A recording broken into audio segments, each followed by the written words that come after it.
অনেক সময় আবার দেখা যায় যে অনেকেই চায় রেপুটেড লোগো লাগাতে, এটাও কি সেই ক্ষেত্রে প্রযোজ্য হবে যে আমি যদি এই মুহূর্তে রেপুটেড কোম্পানি ব্র্যান্ড নেম যদি আমার সঙ্গে না পাই আমি কি ওয়েট করব সেই logo? আমি ওয়েট করার পক্ষপাতী না।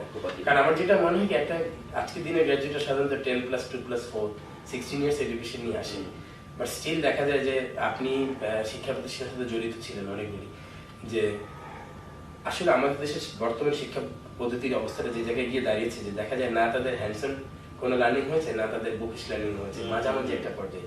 বিকজ চারিদিক থেকে সবাই মিলে হেল্প করছে কি করে সহজে পাস করা যায়। তো সহজে পাস করতে গেলে লার্নিংটা খুব কম হয়ে যায়। তা তার চেয়ে সে যদি একটা যে কোনো অর্গানাইজেশনে কাজ করুক, আমি কোনো প্রতিষ্ঠানকে আসলে ছোট মনে করি না। যে 6 মাস যদি সে একটা কোনো প্রতিষ্ঠানে কাজ করে দে উইল ফাইন যে 6 মাসে আমি যে শিখেছি, অনেক সময় দেখা যায় আমি 16 ইয়ার্স তা শিখতে পারি।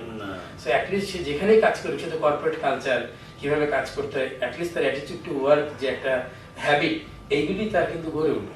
সো সে তার স্বপ্নের প্রতিষ্ঠানের পেছনে ছুটতে থাকুক, বাট তার পাশাপাশি কিছু করুক, এটা তাকে হেল্প করবে। এমনকি দেখা যাবে যে সে তার ইন্টারভিউ এক্সপিরিয়েন্সটাও বেটার হবে, সে জানে কি আনসার দিতে হবে। আচ্ছা।